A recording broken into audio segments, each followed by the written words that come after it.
Hello, and welcome to today's episode of the Scottsdale Living Podcast. I'm Amber Enright, and I'll be your host today. And our guest speaker is my dear friend, Jenna Karwoski. Hello. She owns Jenna Karwoski Portrait, and she actually has 2 locations.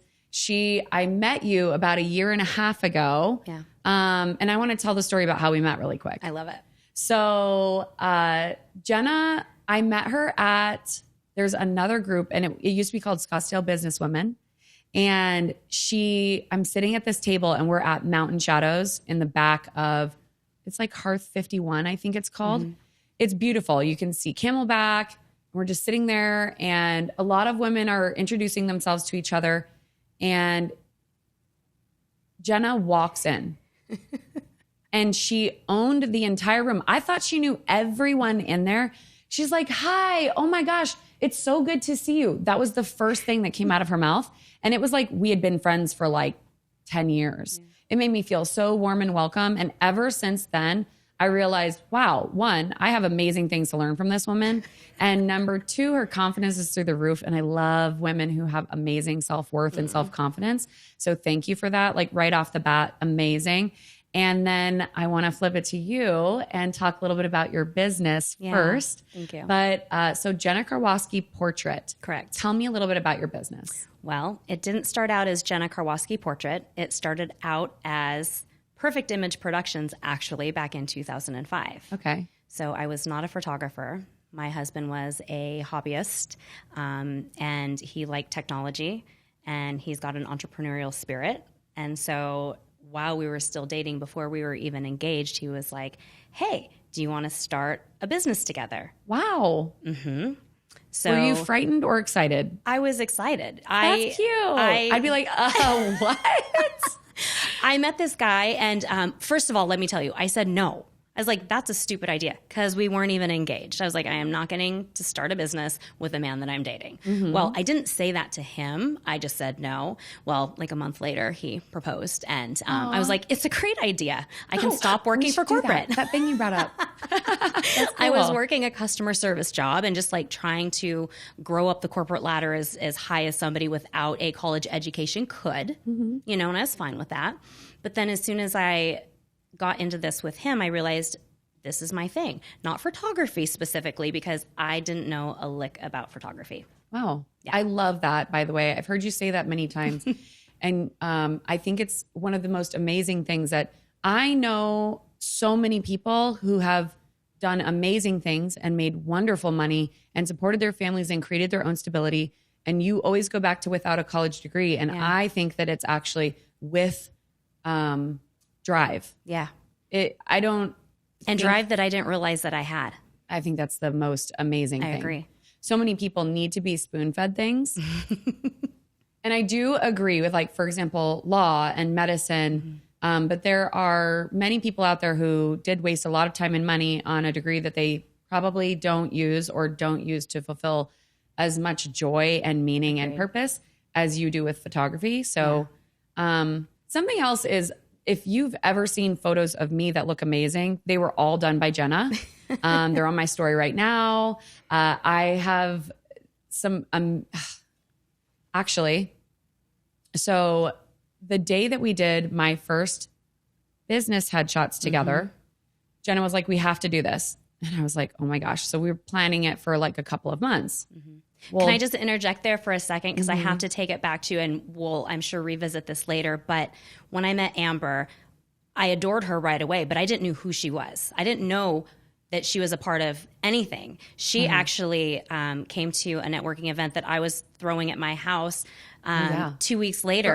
For autism. It was, I was like, I barely knew anybody, and the best way to know people and get to know people is to throw yourself into the crowd. So that's what I did. You came to that. And then I found out you were part of Scottsdale Living. And I was like, I'm growing my business here just now. I think that she's influential, and I freaking love the energy of this woman. So thank you. I don't just do you're incredible. I don't just do free shoots. I do free shoots with the intention of giving back to somebody without any expectation. Or in this case, it was like, hey, she's awesome. I think that she's a part of a good networking group, and I need to try something in my new studio space that I had just kind of carved out of my home. And so you agreed to do it, and we created the most incredible images with nothing but like 4 walls and a desk that I dragged into the studio. It was actually, so let me tell you a little bit about the experience from my end, because you know, for people who don't understand what photography can be, sometimes it's a phone call where they're like, okay, well, what are you looking for? And then where do you want to do a shoot? And then, so you're kind of creating it yourself without a lot of guidance, but they're like, so we're going to go here, here, and here. And then they kind of direct you, but not like Jenna. Jenna she collected some information. Then she sent me a Pinterest board with the information that I had submitted. And then she asked me to also contribute to the Pinterest board. Yeah. This was outfits. It was actually postures of a message that I was trying to convey. Yeah. It was facial expressions. It was colors. And then she was very kind in basically going through the 100 photos that I sent her and kind of confirming which outfits might work. Well, another thing that was going on was not just these business ones. And basically I had a 2-hour shoot. It went so seamlessly. I came in, I had all my stuff, my props, all these things. I hung my clothes up, and I think I got 300 images out of this 2-hour shoot. And not Which just is images. Not normal. Right. They were, I mean, she showed me one of them off the camera, and I was like, oh my gosh. Yeah. It was fantastic. So without a lot of work behind the scenes, the work that you were doing behind the lens was amazing. But thank you. The even more sentimental part to me, she didn't know at the time that she asked me that I was pregnant. And these are great photos for me because they're memory photos. And the feelings that I have about these photos. Yeah. I mean, I was crying in the shoot because I was so excited to show these photos to my family and to my partner at the time. And the way that I felt, I feel it when I look at these pictures. Yeah. It touches my heart. I looked at them last night. They were so good. And actually, Mendy Hoffman, who she just closed her shop, but she owned Velocity Style Bar, and she's an amazing woman with a big heart. She let me raid her closet, and the outfit that I was wearing was hers. And then you helped me just like clip something on the back, and just in your front yard, like made me feel like a queen and look like exactly what I felt like. Everything that I had in my purpose in my body at that time was showing in the photo. I love that. And it made my family cry. Like, it was so cute. And then photos like that, they only increase in value with time. Yeah. So it's amazing what a picture can do. Yeah. Okay. Back to Serious Town. The other photos that you did for my business, you didn't just do for me. You did product photos. And then you also, one of my massage therapists at the time came in, and she is a fireball. So she literally has a table where she's like up on the thing and she's like, ah! And I had my cousin come in as the table model. And like, everything I possibly could have wanted out of that shoot happened. It happened in a timely manner. You kept it organized. Like, we went through every emotion that day, and I left on a high from how fun it was. I love that. It was so cool. I like put my hat on, we took a photo. Like, I was actually going to my an ultrasound appointment. Like that day, it's vivid for me. It was so cool. I didn't know all of that. Yeah, so it was so amazing. And awesome. The second time was not all that different. So you had a peer space in Phoenix. This studio was amazing. We had a whole bunch of different sets to use. My favorite studio besides my own. Gorgeous. We had Monica Hershoffs, who's actually on the other side of the office right here. And then your other friend, Ashley. Yes. Evans? Evans, yes. Ashley Evans. Listen, actually, you had 3 redheads in the room. I did. Why did you? That's like a tsunami. I know. Ashley Evans was there, and then my friend Lee. Oh, that was so much fun. Lee was the other redhead. Lee. Yes. Okay. And she had a cowboy hat. I mean, listen. Fire all the way. All fire. Yes. It was so, it wasn't even intentional. And why I didn't get you all together. Oh, it was so fun. Yeah. We did like romantic, we did personal, we did fun, we did hobby, we did, high intensity. It was all the things. But like the one other thing that Jenna offers is like, I had never had posing coaching. I didn't even know what that meant. And after the first time, I was like, oh, wow, I've showed people these little tips that you gave me about how to sit and how to work the camera. And I was like, what? Didn't even think of that. Camera. Yeah. How sexy. Well, you think of professional models. Their job is to know exactly what to do, where to look, how to be, where the light is, what the photographer wants without the photographer even telling you half the time. And that's not normal everyday people. And I photograph normal everyday people. And so I have an incredible mentor. It's an online mentor, Sue Bryce. She took me from just being technically okay taking a camera and photographing somebody, and maybe getting a good shot of people that go, oh, look, I look photogenic, to controlling everything and knowing that I'm capable of creating an incredible image of somebody regardless of how comfortable they are in front of a camera. It's a whole lesson all on its own, just learning how to pose people. So that was really important to me, that I've spent and continue to spend a lot of time on perfecting for people. You made me feel like I knew what I was doing, and I didn't. So I think anybody that can do that, like, you don't know your craft until you can teach it to someone. Yeah. My parents used to always, oh, well, could you teach it to me? Oh, you know it? Okay, well, can you teach it to me? And we'd have this conversation. And if you could explain it to someone where they could understand without knowing anything more, you knew your craft. And that's definitely something that I just think you've absolutely mastered. It made me feel so comfortable. Yeah. And people would never know how uncomfortable I was trying to get photos taken of myself. And I don't think anybody would think that now, because they've seen what you can do. Yeah. And so you taught me so many, I mean, I don't even know if I would be able to do these podcasts without that confidence to be in front of a camera like that. Don't you just love how all of those things lead in? Yeah. Like I said, I knew from the very first minute, I had so many things to learn from you. So it's really cool that we get to do this today too. Yeah. I'm grateful. And it's cool to get to showcase somebody that's amazing and talented and beautiful and a super mom and a super wife. And, I don't know how you do it all. So talk about family. What has this looked like? So you've had a business. It wasn't even in Arizona. So talk about that transition and how that's going. So started in Washington in 2005, started photographing weddings with my husband. He was the business guy, and he was the photographer. I don't even think it was until maybe 6-10 months in that I actually put a camera in my hand, because my husband would take the photos, but I would walk over to the couple and I would pose them for their engagement photos or the wedding photos or the group photos of like 50 people at the wedding. I was the coordinator for the wedding, and I did all of the corresponding with the clients. I was basically the reason that the clients hired us, because I was the personality of it. I was the connector, the emotional person. And John did that. Well, when I would ask him to pose somebody or take a photo this way, because that's how I posed him, and I'd look at the photo and he'd go, no, you can't do what you're thinking you can do. And I was like, give me a camera. Give me the camera. You can't see what I can see. Exactly. But I didn't know what to do with that camera. I shot with disposable cameras, point and clicks, and you remember those 110 cameras, the best, waterproof cameras, and so it took me a long time, and I am not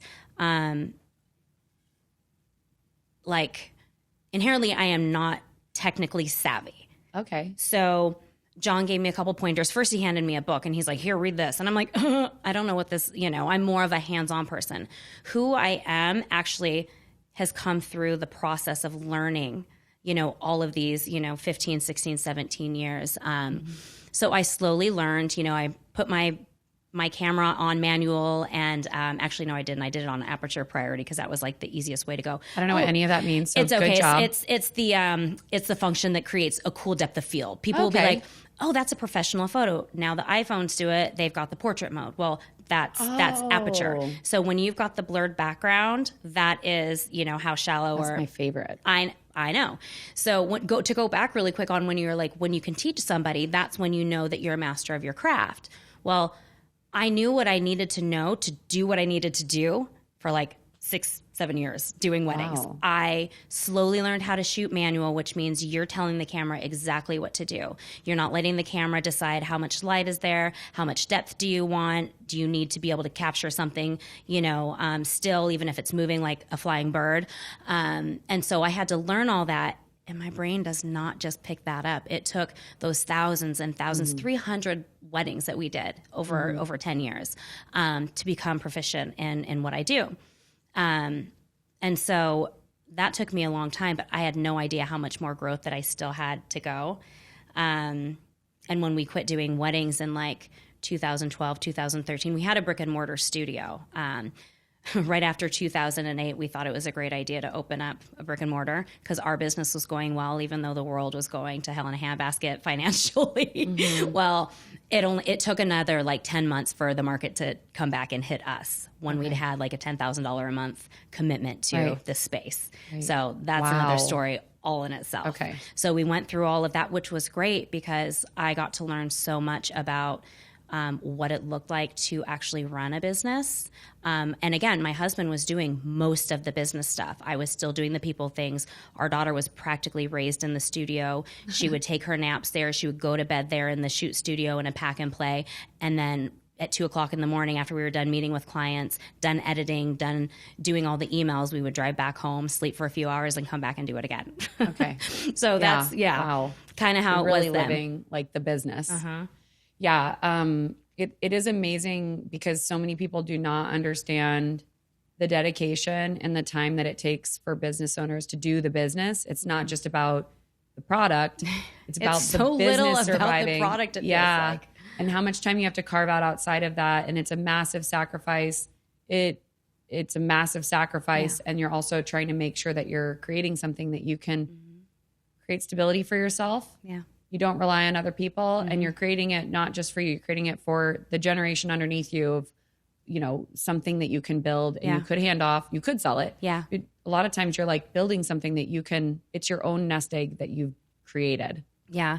And as we were ending our wedding photography career, and my husband was done, we got burnt, obviously, when you take a financial nosedive because of the market and whatever. We got out of that and he just went back to his 9-to-5 job, which was awesome. And I got to dive back into just being mom full time. And I had a lot of wedding clients that would come back because they were starting families. And they're like, oh, will you do my photos? And I'm like, I'm going to be a portrait photographer. Cute. So I got to do that slowly, which was beautiful. So like when my daughter was sleeping, I would work a little. And as that grew, I realized this was mine. God gave me this opportunity because this was my calling. But I had no idea. Even in the first handful of years doing this with my husband, I didn't know that this was my thing. Photography wasn't my thing. People were my thing, and they still are, which is why I'm so passionate about it, which is why even through losing all of that time and money from the ventures that we took trying to grow our business, only made it stronger. It made me realize I will fight. I will do whatever I need to do to make this happen because this is who I am. Wow. Side note, as you were telling that story, your eyes like literally, I swear they got greener. It's really cool to see when somebody's just so like, this is your calling. Yeah. This is your passion. It's not just something that you got good at and you were like, oh, I can make money doing this. You love it. And I do. You can feel that in the photos. Jenna says, I'm going to take the best photos you've ever seen of yourself. It's true. And it's true. It's really true. And it's really, really cool. Yeah. It's really cool. Like it's a statement that took me a long time to feel like I felt that for a long time, but I'm like, oh my gosh, what if somebody is like, no, I really hate this. And then I'd be like, I'm a liar. I am such an honest person that I would probably sit in a corner and cry if somebody's like, you're a liar. Well, really, like, I mean, there's so much more to it now, but like how much you learn about yourself as you're growing. Like I have had one person in the last 2 years go, nope, I don't like them. And I know why. It's through the process that I've created over all of these years. When you have a custom photo shoot with me, a custom session, we go through everything. We go through who you are, what you like, what you don't like, your comfort, your discomfort. I'll share some of mine. Like we're literally almost having a therapy session because we're creating a relationship. I can probably get one of your favorite photos ever if we don't have a relationship, just because of my skill and my abilities with people. But if you go through the process, Like, there's no way you're not going to freaking love your photos. Yeah. And to me, that's the payment. And, you know, the way that my business works is people only buy what they love. They're not like, here's all your photos for this. If you want one photo, you get one photo. And I have no expectation whatsoever. If you love one photo more than anything, I win. I mean, you win. Yeah. We both you know, win. I've done my job. And that's really, I mean, it comes back to like, how do you walk away leaving your photo shoot? Do you feel amazing? Do you feel seen? Do you feel valued? Are you so excited to see the photo? And then when you do, are you so excited to put it out there and share it?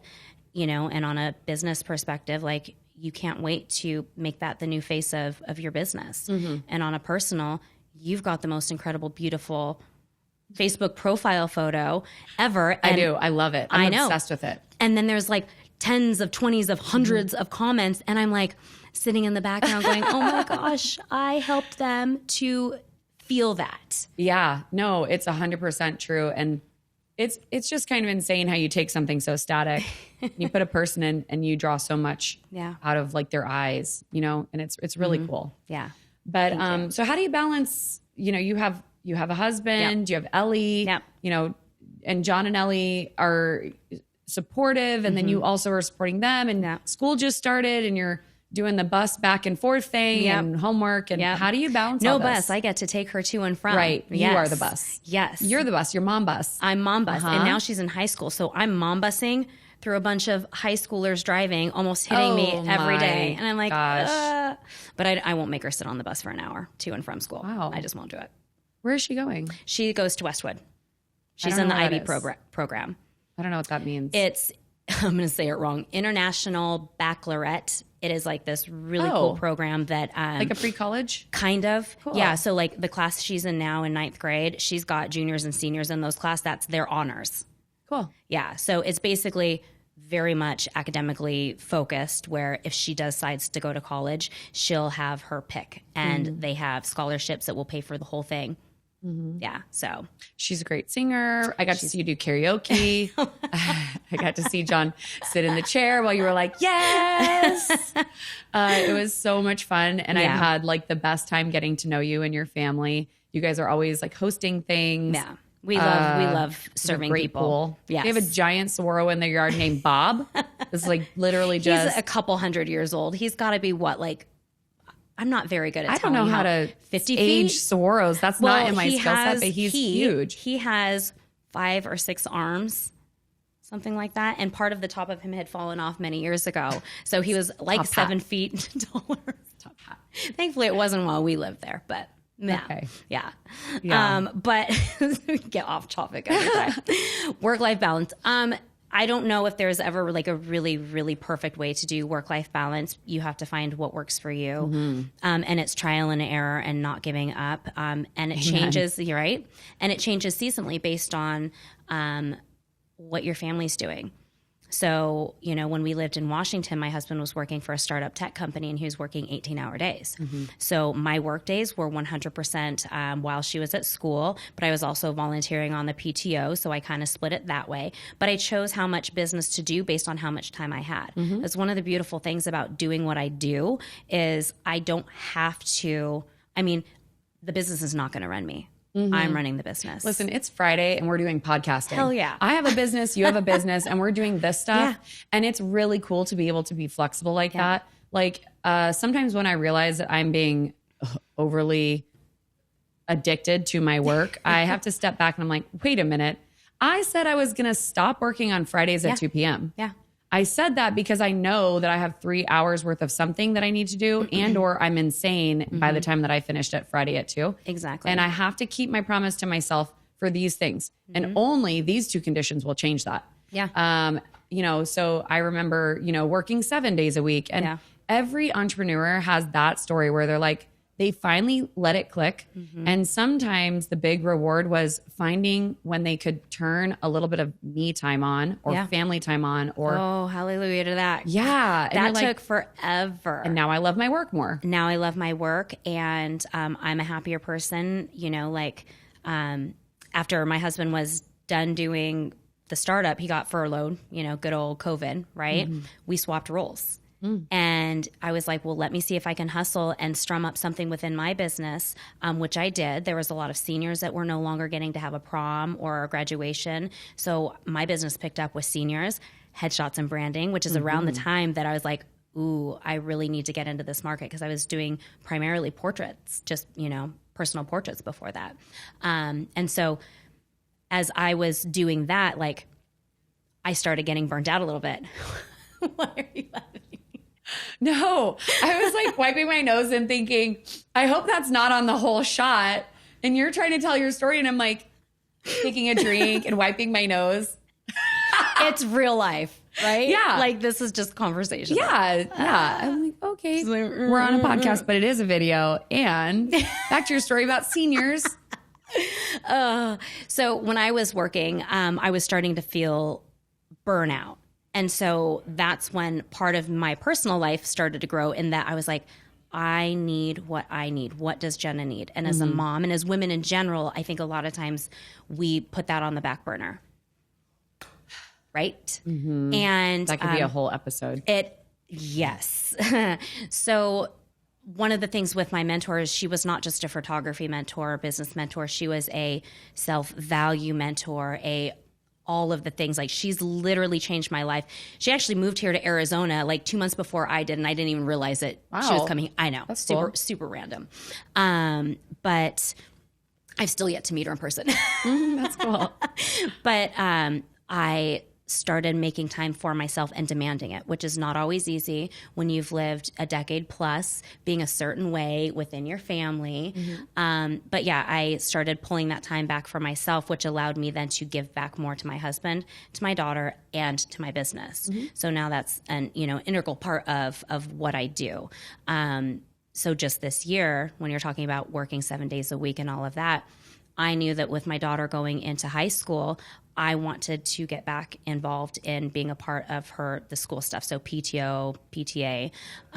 So I started taking steps to implement better workflows so that I only was working 3 days a week, where those are the only days I schedule anything. Those are the only days that I do shoots or have meetings. And then Friday and Monday are either me time or time to dedicate to my family. So the other things that you do that people might not know is you also help run Scottsdale Living Women's Edition. Yes. And so she's now part of the Scottsdale Living team. So do you want to talk at all about, obviously you had great energy coming in, and it is like, it's a time commitment. People don't realize that this is a volunteer position. Yeah. You've never never a dollar, but it's cool and it's valuable, and it is a community. It's a true community. So people that are listening to this podcast might know that, but also people who haven't really been into the community events, Right. I think may not really get it. I think it's the people that are going to get it are the people who get something out of being around people. It's not about what can Scottsdale Living do for you, or what can being a moderator for Scottsdale Living Women's do for you. It is putting yourself out there to serve them in whatever manner might have the need at the time. Yes. And I'm not an idiot. I know that, like, if I'm going to pour my time into something, I have to know that what am I going to get back? Is it going to fulfill me on a personal level, spiritual level, emotional level, professional level? And as far as Scottsdale Living goes, I will just say, check all of it. Oh, I love that. Yeah. And that's for me. So it's not going to be valuable to somebody who doesn't find value in community or in serving others first. So true. I don't think. So since you started your business before you joined Scottsdale Living, Yes. and then you've been in Scottsdale Living for about a year and a half. Has it impacted you? Has it impacted your business? I don't know what I would be doing right now with my time had I not met you that one night, because you were the gateway. Cool. You were literally the gateway, and it wasn't an accident. I fully believe that we were supposed to be here in Arizona. I fully believe that was when I was supposed to go. That was the very first networking anything I've done here in Arizona. Wow. And I met you, and it all came from that. I just was blessed that this awesome person that I met was so connected and genuine with the connections that she makes with other people. And then there was, another podcast all on its own. I'm going to host one, tooting how awesome Amber is. Tooting. Thank you. You're doing it. Yeah, I'm going to say toot again. An episode of tooting.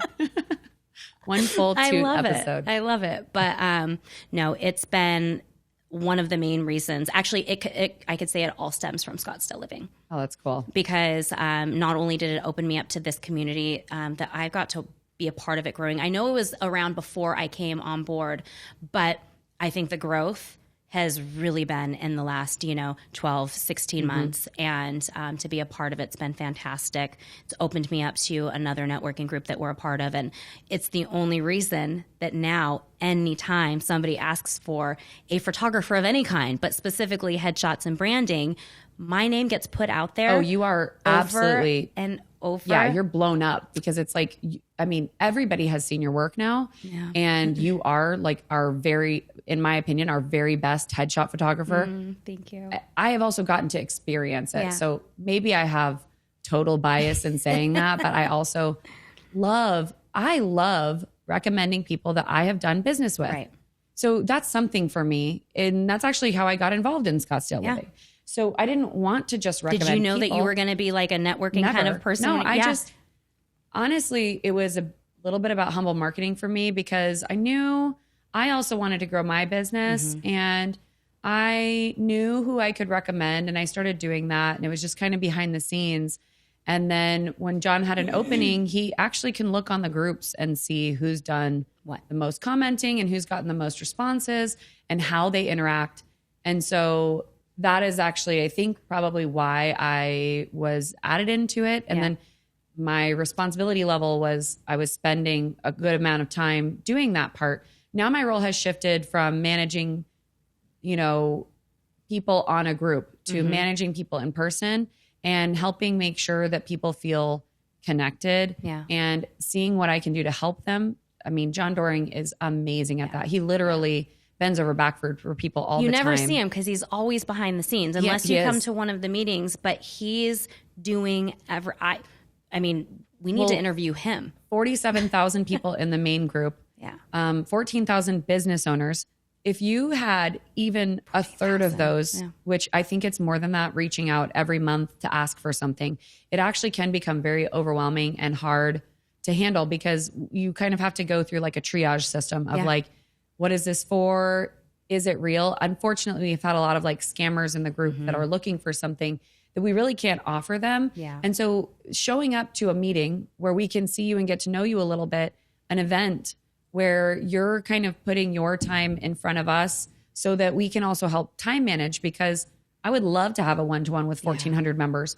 But if they're not willing to come to a meeting, I really cannot time management. No. I just can't time manage it. But having other people on the team like you that are so friendly that people are willing to reach out to and say, hey, I'd love to do this with you. I'm working on this project. It helps so much. You would have no idea how important your role is. Well, I mean, and I get to reach out to every new member that joins Scottsdale Living Business. And don't ever send me an instant message on Messenger because sometimes I have like 20 that I send out to and then another 20 and then they respond. And then if you send me a personal message, it is like way down there. Yeah. I don't know what my email does. It just keeps building. But the really cool thing about that is, and I just let it happen organically. Like I throw out there to them like, hey, welcome. I give them the letter. With a lot of women, sometimes I'll feel drawn to some more than others because I don't have time to do it to every single one. But I might just poke them one extra time, be like, hey, we're doing this thing in the women's group. Would you like to come? Or, a little bit of a personal touch. And that's beautiful. Like you're good at that. You've gotten to know like a lot of business owners that were like restaurants, and I do think that you're drawn to like people that had personalities like yours, like big, strong, like female energy that, and men too, you find the kindest people. You did Steve and Pam Vale Branch and their son Logan.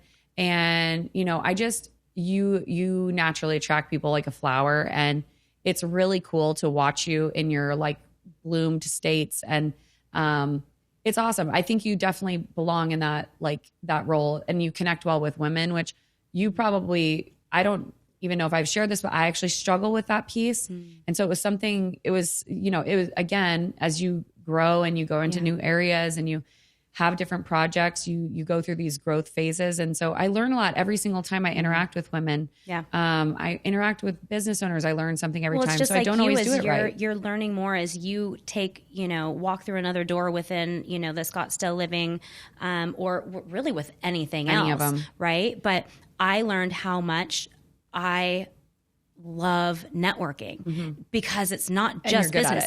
It's because I'm super relational. Yeah, you're really good at it. Not everybody can be my best friend, but I want everybody to feel like they have a best friend in me when I'm in front of them. Yeah, because you give them your time, your eye contact, your energy. Yeah, and who can I connect you to? Yes. You know what I mean? Yeah, you're really great at that, on a help? business end. And I'm trying to, I'm inspired by you all the time. Thank you. All the time.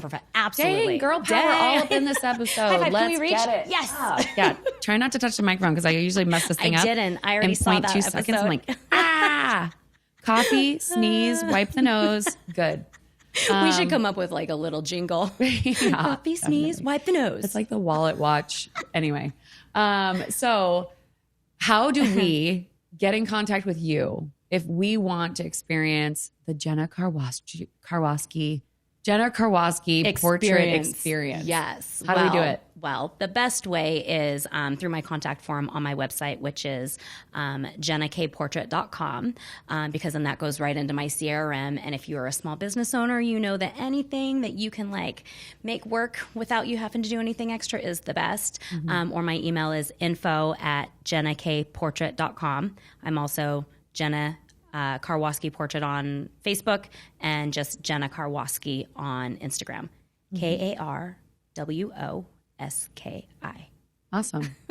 Love it. And then do you want to talk a little bit about your studio space and where it is? Yeah. So because we did the brick and mortar, back then I said never, never, ever, ever doing a brick and mortar again. Now I'm going to tell you now that that's not actually going to be. I'll invest in some property at some point. Cool. But currently it is at my home. I have this incredible beautiful third bay. I mean, we are at the base of Los Andes Mountain, right by Tonto National Forest. So if you want desert photos, we're only 7 minutes away. Right by Saguaro Lake. Yep. They're all out there. Yeah, it's beautiful. So beautiful. And then the studio space is great. It's both sides of the garage are air conditioned and super comfortable. And split conditioned, real air conditioning. Real AC. And so I have that space that I use regularly because it's just so convenient to be able to pop out there for simple headshot sessions or a portrait session. And then I have a great studio space that I rent on a regular basis in Central Phoenix, which is an incredible space. I mean, I drool in envy every time I go there a little bit, but I'm just so blessed that it's accessible to me when I need it. It's really cool. Is there anybody in the community that's had a big impact on you or anybody that you'd just like to shout out from, any of this stuff that you're growing and doing and want to say hi to? Yeah. So my favorite person who has done all of those things is Amber Enright. Thank you. Thank you. I didn't know you were going to ask that, but literally I was searching my brain for a second. I'm like, duh. I just saw Kristen from Mozpaz last night and her portrait photos for her family.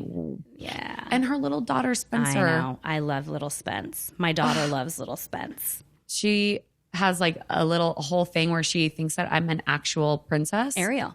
And so every time I meet with Kristen, we do a little hi baby Spencer video. And it's so much fun. I love being the relationships that come out of this networking group has been phenomenal. So cool. So phenomenal. Yeah. Best friends. I mean, the best friends I think I've ever made in my real adulthood out in the real world have probably come from this. And it comes from this common theme of we have to support each other in the most impactful way with our time. Yeah. And like-minded in business, knowing what it's like to have that balance struggle all the time. And not wasting time about it.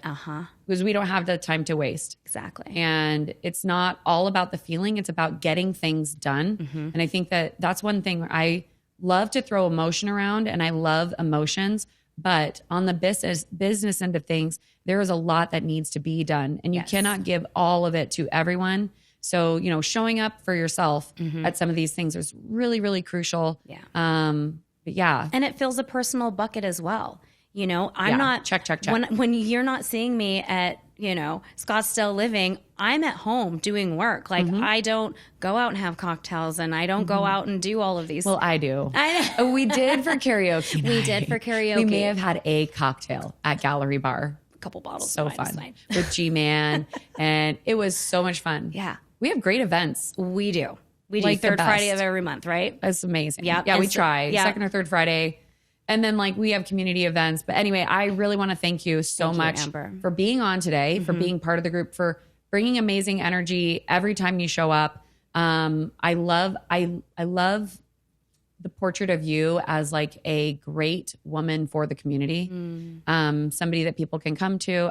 I want to say thank you. And then thank you also for your work.